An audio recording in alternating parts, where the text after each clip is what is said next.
தேர்தலுக்கு பிறகு 10.5 நேரடியாக அவர்கள் ஆதரவு தரவில்லை.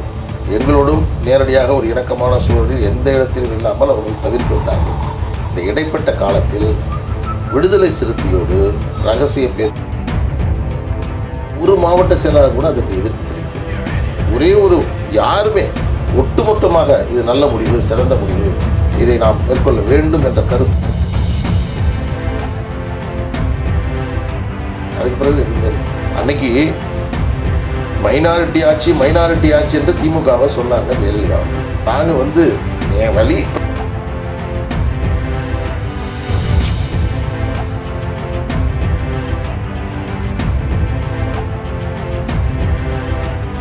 இல்லை. இது இது இது இதுக்கு முன்னாடி நான் இந்த கருத்தை சொல்லிடுறேன். என்னன்னா, இந்த ஒரு மிகப்பெரிய வெற்றியை எல்லோரும் இணைந்து செய்திருந்தால் பெற்றிருக்க முடியும் என்று சொன்னது ஒட்டுமொத்த அனைத்து கூட்டணியில் உள்ளவர்களுக்கும் ஒரு நல்ல வாய்ப்பு எதிர்காலத்தில் அமைய வேண்டும் என்ற நல்லெண்ணத்தின் அடிப்படையில் பாட்டாளி மக்கள் கட்சி எடுத்த முயற்சி.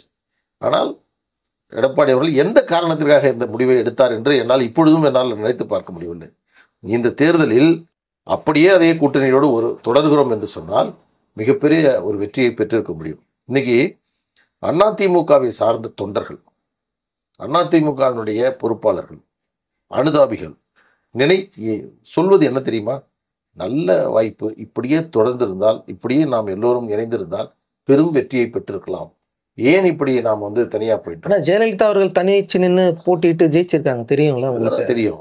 அது அவர்களுடைய காலம். அதே வியூகத்தை தான் நாங்களும் கொண்டு வரோம். நீங்க அதோடு இதை இப்ப இருக்கக்கூடிய தேர்தலில், கடந்த தேர்தலில் நின்றுட்டோம். மோடி அவர்கள் 2 முறை ஆட்சி செய்தார், 3வது முறை வர வேண்டும் என்கிறார். தேசிய அளவில் பெரும் வரவேற்பை பெற்று பல மாநிலங்களில் வெற்றி பெறக்கூடிய வாய்ப்பில் இருப்பதாக கருத்துக்கள் வரக்கூடிய இந்த நேரத்தில் தேசிய அளவில் பிரதமர் வேட்பாளர் யார் என்று முன்னிலைப்படுத்தி ஒரு தேர்தலை சந்திப்பது தான் ஒரு முறையானதாக இருக்கும். எனவே இந்த தேர்தலில் அந்த முடிவுங்கிறத அவர்கள் எடுத்து விட்டார்கள்.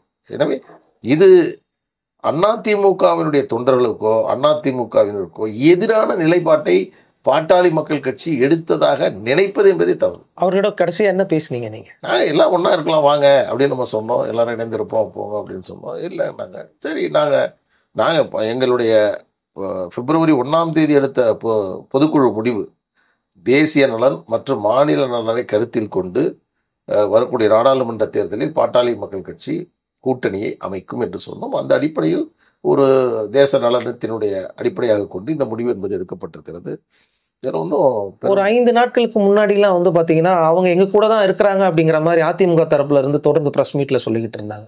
நிச்சயமா சொன்னாங்க. இப்போ இந்த கேள்வியை கேட்கும்போது எனக்கு இன்னொரு ஞாபகம் வருது. என்னன்னா, பாட்டாளி மக்கள் கட்சி அவர்களோடு இருந்தோம். தேர்தலுக்கு பிறகு 10.5 நேரடியாக அவர்கள் ஆதரவு தரவில்லை. எங்களோடும் நேரடியாக ஒரு இணக்கமான சூழலில் எந்த இடத்திலும் இல்லாமல் அவர்கள் தவிர்த்திருந்தார்கள். இந்த இடைப்பட்ட காலத்தில் விடுதலை சிறுத்தையோடு ரகசிய பேச்சுவார்த்தையை அதிமுக செய்தது. உண்மைதான், அவர்களே சொல்லியிருக்காங்க. அதான் அந்த கருத்தை தான் சொல்றாங்க. காங்கிரஸோடு அவர்கள் பேச்சுவார்த்தை செய்தார்கள். உண்மை. நாங்கள் மட்டும் வரமாட்டோம், மற்றவர்களையும் திமுக அணியிலிருந்து அழைத்து வருகிறோம் என்று அவர்கள் சொன்னதை அதிமுக நம்பிக்கொண்டு ஒரு வருட காலமாக பாட்டாளி மக்கள் கட்சியோடு விலகி இருந்த இந்த சிந்தனை அவர்களுக்கு இருந்தது. எங்களுக்கு அப்படி ஒரு சிந்தனை என்பதே இல்லை. எனவே இதனால் அவர்கள்தான் பாட்டாளி மக்கள் கட்சி இணக்கமாக செயல்படும் தொடர்ச்சியான செயலிலிருந்து விலகி சென்றிருக்கிறார்கள் என்பது புரியும். எங்களை பொறுத்தவரையில் அது எங்களுக்கு தேவையும் அல்ல. அவர்களை இப்போ வெளியேற்ற வேண்டும், அவர்கள் இல்லாமல் ஒரு தேர்தலை சந்திக்க வேண்டும், அதிமுகவை சார்ந்தால் நாங்கள் வரமாட்டோம், நாங்கள் அந்த பிரச்சனையே எழுப்பவில்லையே. எனவே இந்த கேள்வியின் மூலமாக நான் சொல்ல விரும்புவது என்னவென்று சொன்னால், எங்களை பொறுத்தவரையில் வரக்கூடிய நாடாளுமன்ற தேர்தலில் மீண்டும் மோடி அவர்கள் இந்தியாவுடைய பிரதமராக வேண்டும். அந்த அடிப்படையில் இந்த தேசிய ஜனநாயக கூட்டணி தொடர வேண்டும். 2026 புதிய ஒரு மாற்றத்தை ஏற்படுத்துவதற்கு ஒரு வழிவகை செய்ய வேண்டும் என்பதுதான். இப்போ சேலத்தில் அந்த மாநாடு நடைபெற்றது. பாட்டாளி மக்கள் கட்சியினுடைய தொண்டர்கள் பெரும் பூரிப்பில், மகிழ்ச்சியில், உற்சாகத்தில் திளைத்து போயிருக்கிறார்கள். நீங்கள் கூட முன்னாடி சொன்னீங்க, பாமகவில் 2 தரப்பினர், ஒருவர் ஆதரிக்கிறார், ஒருவர் வேணாங்கிறாரு, ஐயா இந்த பக்கம், ஐயா அந்த சின்னையா அந்த பக்கம் என்று சொல்கிறார்கள். ஆனால் மருத்துவர் ஐயாவுக்கும் அன்புமணி அவர்களுக்கும் கூட இதுல சில மனக்கசப்புகள்லாம் இருக்குது. ஐயா அவர்கள் வந்து அதிமுகவுடன் போகணும், அன்புமணி ஐயா அவர்கள் வந்து பிஜேபியோட போகணும் அப்படிங்கிற மாதிரியான செய்திகள்லாம் தொடர்ந்து வந்துகிட்டு இருக்கு. நல்ல கேள்வி. இதுவும் முக்கியமாக நான் பதில் சொல்ல வேண்டிய கேள்வி. இப்படி சொன்ன பிறகுதான் கூட்டணி உடன்படிக்கையில் கையெழுத்திட்டது எங்கள் மருத்துவர் ஐயா. தைலாபுரத்தில் அழைத்து அண்ணாமலை அவர்களுக்கும் பாஜக தலைவர்கள் முருகன் உள்ளிட்ட தலைவர்களுக்கு சிற்றுண்டி வழங்கி, விருந்து வழங்கி, அவரோடு உபசரித்து உட்கார்ந்து பேசி உரையாடி அதற்கு பிறகு தைலாபுரத்தில் கூட்டணி என்பது முடிவு செய்யப்பட்டது.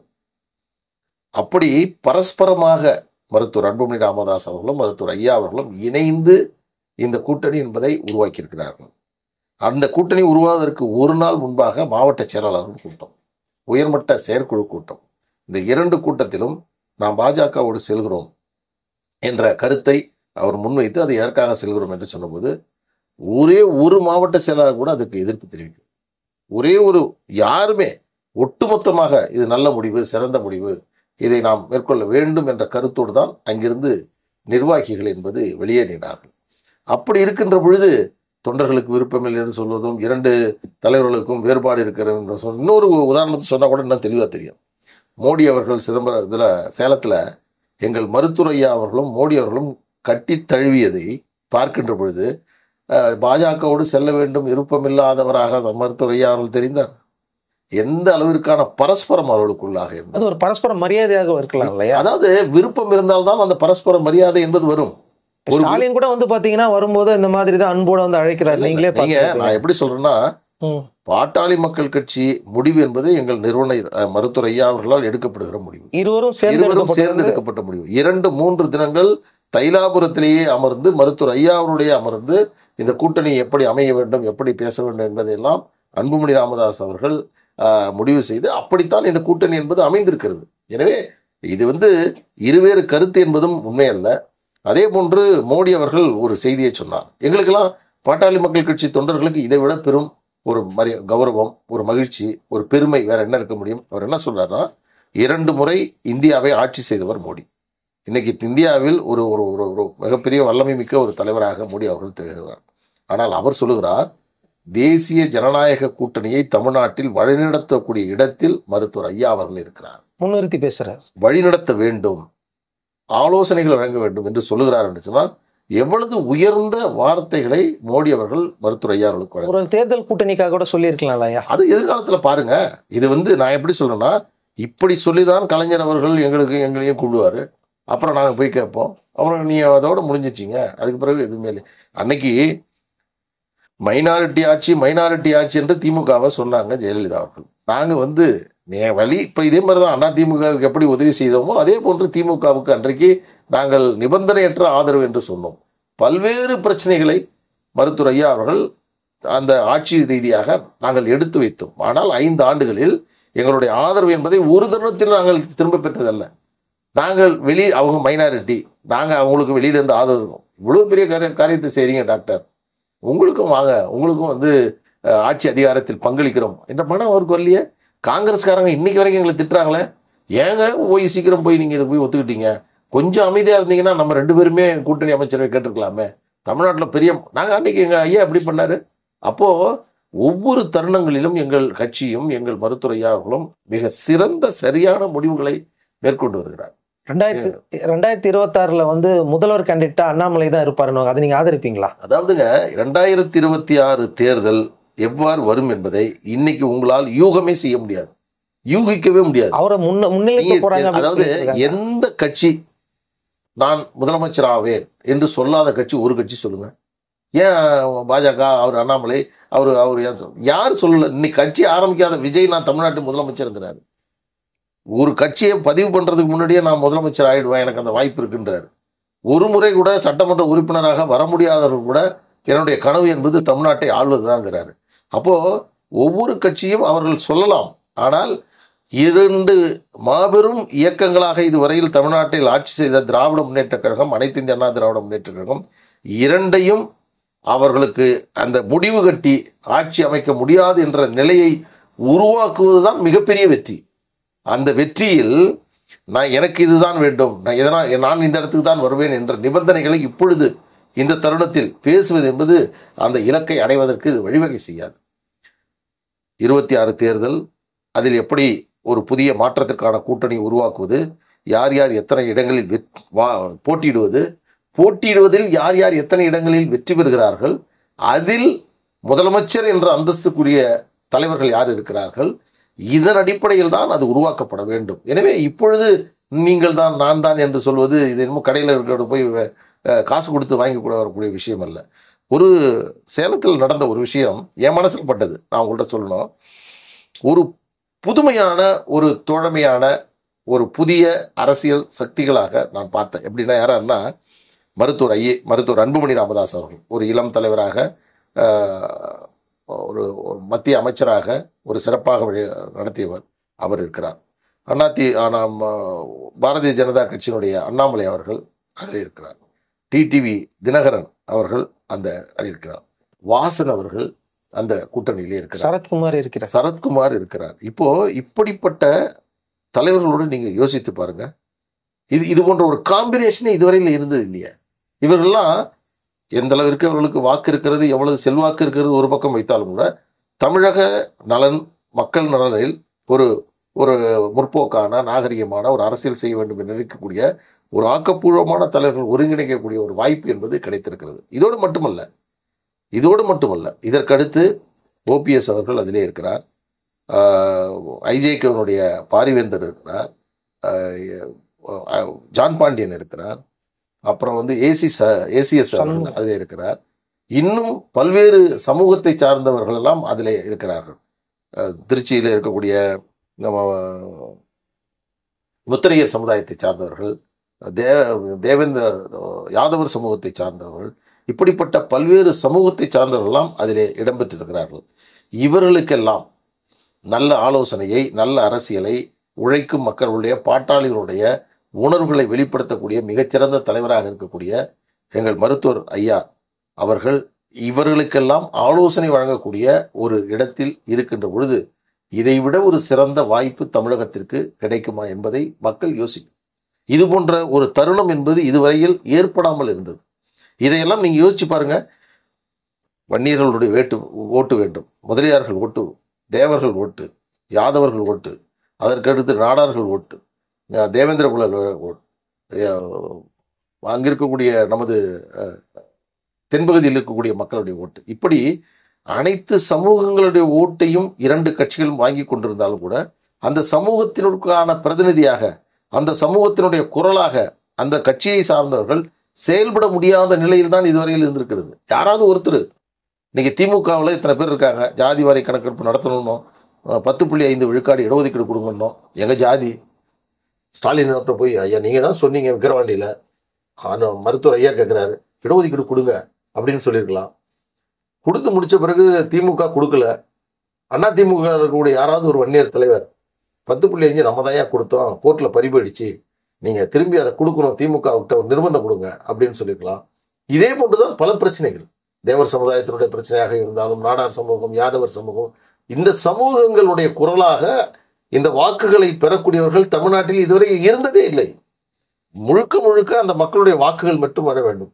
அந்த ஊரில் எந்த சமுதாயம் அதிகம் இருக்கிறது, யாருக்கு அங்கே இடம் கொடுக்க வேண்டும், எப்படி அந்த வாக்குகளை பெற வேண்டும், வாக்குகளை வாங்கி பெற்றவுடன் அவர் திமுகவினுடைய ஆளாகுவார். தாழ்த்தப்பட்டவர்களுக்கு இடம் கொடுக்குறாங்க, தாழ்த்தப்பட்டவர்களுடைய குரலாக இங்க இருக்கக்கூடிய ரிசர்வ் தொகுதியில தனித்தொகுதியில் போட்டியிட்டவர்கள் என்றைக்காவது தனித்தொகுதியை சார்ந்தவர்களெல்லாம் சென்று எங்கள் சமூகத்திற்கு தாழ்த்தப்பட்டவர்களுக்கு இத்தகைய நலன்கள் வேண்டும், இது எங்களுடைய உரிமை என்று கூட்டாக சென்று ஸ்டாலின் அவர்களை சந்தித்ததாக நீங்க ஒரு வரலாறு சொல்லுங்க பார்ப்போம். கிடையாது, பேசவே முடியாது. அவங்க எல்லாருமே திமுகவினுடைய பிரதிநிதி. திமுக தலைமை என்ன சொல்லும்போது அதை கேட்கும். இந்த கட்டமைப்பை உடைத்தெறியணும். இதுதான் இந்த நாட்டிற்கு, தமிழகத்திற்கு அவசியமான ஒண்ணு. ஆனா அவங்க தான் சமூக நீதி பேசுறாங்க. பாரதிய ஜனதா சமூக நீதிக்கு எதிராக பாருங்க. இன்னைக்கு சமூக நீதி பேசுறதுக்கு அடிப்படை தகுதி என்பதை இழந்து விட்ட இயக்கம் திராவிட முன்னேற்ற கழகம். வெளிப்படை மாநில சுயாட்சியை பேசக்கூடிய திராவிட முன்னேற்ற கழகம் இன்னைக்கு பீகார்ல இருந்து பல மாநிலங்களில் சாதிவாரி கணக்கெடுப்பு நடத்தப்பட்ட பிறகு உனக்கு இந்த அதிகாரம் இருக்கு என்று பீகார் நீதிமன்றம் தீர்ப்பு வழங்கியதற்கு பிறகு நீங்க மாநில அரசு மக்கள் தொகை கணக்கெடுப்பை 1981 சென்சஸ் ஆக்டின் படி நீங்கள் எடுக்க முடியும் என்று சொன்னதற்கு பிறகு மத்திய அரசு கடிதம் எழுத போறோம்னு சொல்லியிருக்காரு.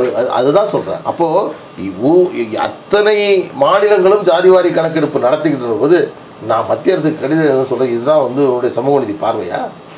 இதுதான் சமூக நீதி பார்வையா? எங்கே அவங்கள்ட்ட சமூக நீதி என்பது இருக்குது? நீங்கள் யோசிச்சு பாருங்க. 10.5 விழுக்காடு இடஒதுக்கீடை கொடுங்கன்றோம். தரவுகள் திரட்டின பிறகு இது பத்தாது, ஜாதிவாரி கணக்கெடுப்பு நடத்தாதான் பண்ண முடியும். அதை நடத்துங்க. அது நாங்கள் நடத்த. ஆனால் பிஜேபி அவர்கள் அண்ணாமலை கூட சொல்லியிருக்காருங்களாங்க.